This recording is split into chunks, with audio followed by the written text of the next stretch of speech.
pretty much spend 98% of my entire semester in this apartment. Getting outside for the day feels like an accomplishment. That physical resistance where like, oh, I don't want to go to the gym, I don't want to sweat, but there's a different perspective you can take from it. I did a plank on it. It was like, hey, your butt's sagging, get that butt up. Never seen that. It looks like a little bio enhancement on the back of your neck or something. That's the reality I'm living right now.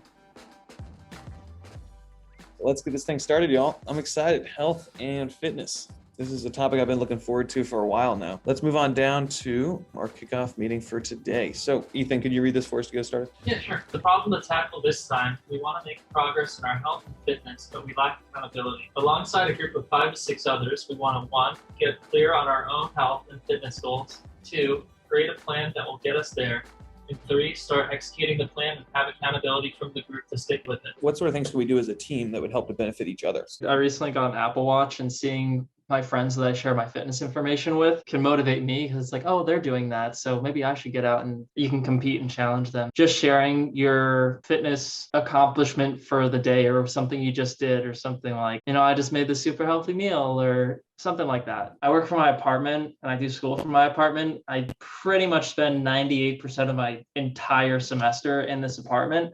So getting outside for the day feels like an accomplishment. That's the reality I'm living right now. Something we should do, that I'm doing with, friends that are, they're in the military, so they're far away. I do daily check-ins. We send each other like a picture at the gym or like, a picture of equipment, just to kind of make sure, that we're going to the gym. Because sometimes you have those days where you're like, I'm not going.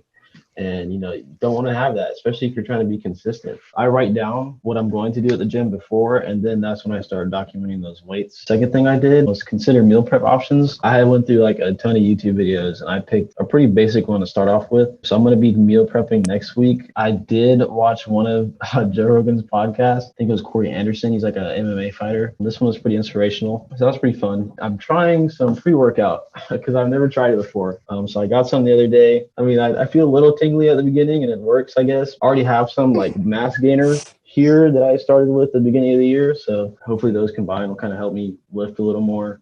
Some troubles I've had was just like consistency a little bit because I did plan on going to the gym on Wednesday, but I just needed a break. I get bored too, like a lot, or I get tired of doing the same thing over and over. Because when I transferred to state, I didn't really meet anybody. And I hate to say it, but I didn't really care to meet anybody. I was just like focused on what I wanted to do and just get it done and get out of here as fast as I can. So I've never really met a whole lot of people, especially since everything went online. I've felt that way at the gym. I just feel like the intensity of a lot of my workouts has been kind of low. If you guys have any recommendations or like playlists on Spotify to share or anything, I'll always take them because I'm going to try and find some heavy hitting stuff to make it not feel boring at the gym. This one especially really resonated with me. This is the idea of characterized by a mediocre physique and complete lack of progress despite significant amounts of time spent in the gym. Basically just saying like, yeah, if you just kind of like, do a bunch of stuff and kind of go from one thing to the next, don't have a specific plan ahead of time, then you may be experiencing fuck-arounditis. That's kind of my big purpose here is just like figuring out, okay, what is the plan I want to commit myself to forever long? And how can I learn enough about it so that I know when it's successful, when it's not? The thing I've been struggling with the most is just like feeling massive amount of overwhelm when it comes to trying to choose a routine, which I know you're supposed to just like choose one and just go with it and just do it. I'm definitely somebody who always feels like, oh God, I have to like look at all the options and make sure I'm doing the one that's right. Some of these things that people put in here, I'm like, what the heck does this mean? I'm not too familiar with the notation, but something that I've done, I've gone to multiple gyms over the years. And something that's kind of helped me is definitely my dad. When I went with him, I used to go to like the army base with him. He was hardcore. First things first, it doesn't matter what exercise you do. All that matters is your form. So what I've been focusing on is just the form. I don't do too heavy stuff.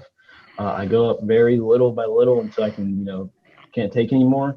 But something I've done is that I go to Crunch Fitness now, which is like Cameron Village. I kind of see what other people are doing. I take that Bruce Lee approach. I'm like, hey, that exercise might go with my arm day. I might try and incorporate that into it and just kind of incorporate that and build your own something that you're comfortable with. It doesn't have to be specific, but I definitely think you should take a workout on a muscle group a day so that you don't strain all the muscles at once. Yeah, another recommendation I have too is try and figure out what your goal is from going to the gym in the first place, and that you can help tailor your workouts towards what your goal is. Because some people it's for strength training, some people they want to focus on like aesthetic, other people they want to focus on, just general growth, it's always changing too. One important thing is you don't want to get into doing the same thing over and over again because your body will get used to it. But at the beginning, it's a good way to get into the routine. One thing I did like doing was listening to that podcast, the Lifting with Lions. There's like one trainer guy and then one guy who's like never worked out before.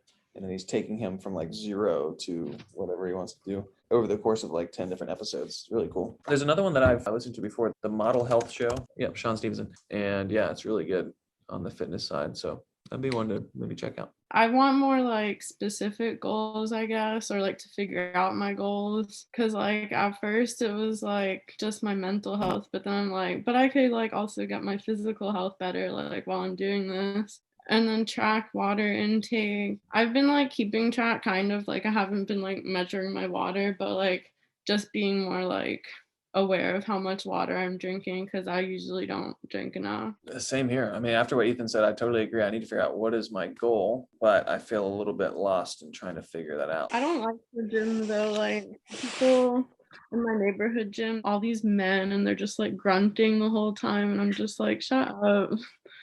So if you don't like the gym, you can do a ton of things at home that'll work. That's what I started with. Get some headphones. It helped a lot. Noise canceling. You don't have to hear all that grunting. On the water intake thing, by the way, something I found that's helped me, I've made it part of my like morning and evening routine to kind of just fill it up.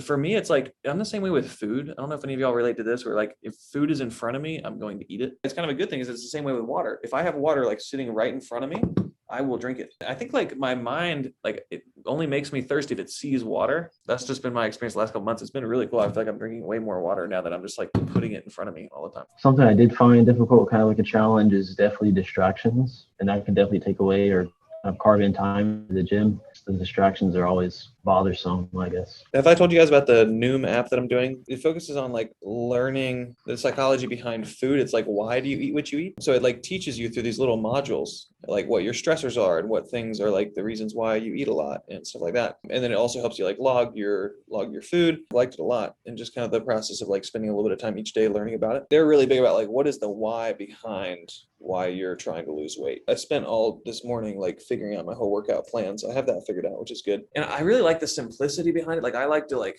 really limit the amount of things that I'm doing. I'm thinking about like starting out with an AB, and then eventually once I feel a little more confident and I want to add on some other exercises and focus in on some areas, then do like a ABCD next week, ABCD. Yeah, I actually encourage that because you want to find those exercises that work. You take the time to kind of find those exercises that work for you. And then once you break it up and once you're comfortable, like you'll be able to switch gears into that daily routine. Because when I was doing that, you know, my muscles were very fatigued. I'd feel sore. I'd be like, I'm so hurt. I don't even want to go. And I'd miss like a whole week before I recover. And then I'd go back, and I can definitely lift more, but it take that time is something I wanted to avoid. So, you know, work arms, your arms are sore for like the next couple of days, and you go to legs, you know, give your muscles time to relax for each muscle group. But I definitely like that idea. I'm going to put a quick YouTube video in the chat. You know, we have that physical resistance. We're like, oh, I don't want to go to the gym. I don't want to sweat. I don't want to do all this. But just there's a different perspective you can take from it, you know, if you watch the video, and it might help motivate you. Just kind of go daily and just get that good feeling instead of making it a chore, if that makes sense. I just finished a really great semester of yoga for my gym credit, and I need to continue using that knowledge since I have it now. One of the biggest things from my personal experience is that just signing up for something gives me the extra push to go and do it. For example, today, I know I want to go to the gym later. If I sign up right when I'm thinking that, knowing that I have that reservation or something scheduled will push me a little bit further to actually go and do it. Whereas if it's 5 o'clock and it's like, well, I could go to the gym, and then I can also convince myself that, oh, well, I'm sure a lot of the spots are taken, so it's probably not even worth checking. So I might just try and go tomorrow. It helps avoid that cycle. So yeah. This guy, Jeff Nippard, he does these like really excellently well done videos with like motion graphics and like of him kind of like explaining how to do these exercises, or like have these little things that like show how to do it. I'm imagining, wouldn't it be cool if there was like an app that you could download that told you, oh, hey, you're 10 degrees off or something, you know, like point the camera at you? How cool would that be? That'd be really hard to do. That looks nice. I did weigh in and check the results. Gaining weight is a lot more harder than losing weight, so it's pretty good. But if I stay consistent, you know, through the year, I think I'll be pretty good. I did check out another podcast. It was from that Jeff Nippard guy you suggested, and it was about posture, how, you know, slouching isn't always bad as long as it's not like a consistent thing. I got this thing called Upright Trainer. Is it like the thing you wear on your neck? Yeah. And it like buzzes when you start to slouch to remind you to sit up straight. Never seen that. It looks like a little bio enhancement on the back of your neck or something. Stuff I've been doing with that new map I was telling you about, times like my weight will like vary just like day to day, right? It definitely kind of fluctuates, especially with like when you eat, kind of have to like kind of account for different things throughout the day. So I was able to try the squat box. By the way, thank you for that recommendation, guys. That was really cool. But I just put a bench behind me. That was kind of a little bit of an eye-opening experience. I've researched some resistance training stuff. Have any of y'all done much stuff with resistance training bands? I've done a little bit. Just it kind of enhances a lot of exercises you can do already in the gym and making it a bit more intense. It's funny because I saw a recent video of like a bunch of people using resistant bands at home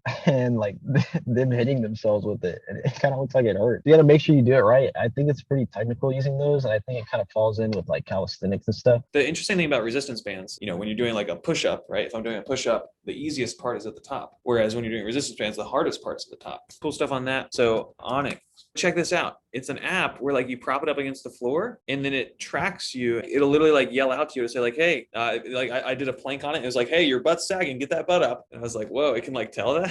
I was doing like high knees. It was like higher. I was like, oh yeah. That's cool.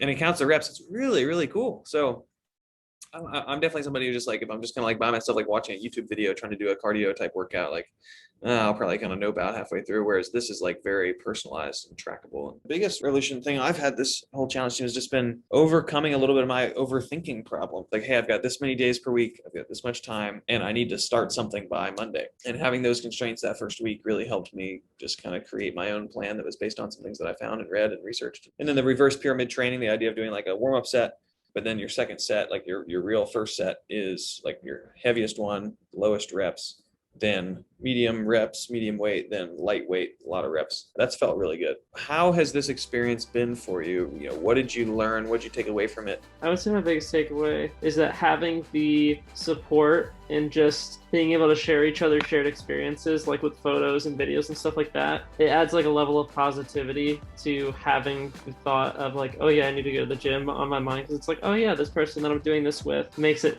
you know, it's kind of a shared experience. So I like that a lot. I took a lot out of it, a lot of the resources that we kind of shared together. You know, a lot of this stuff, believe it or not, I really wouldn't have looked up if it was just me, because your worst enemy is yourself, I think. There was a few days I was like, I'm really not going to the gym. I don't want to. I'm sore. I'm tired. But having those other people with encouragement is really helpful. But having you guys kind of share the resources and the accountability is huge, especially because, you know, I don't have a lot of accountability. I go to the gym by myself. When I see other people that are also trying to get progress and make progress with me, it's definitely motivational and it helps a lot.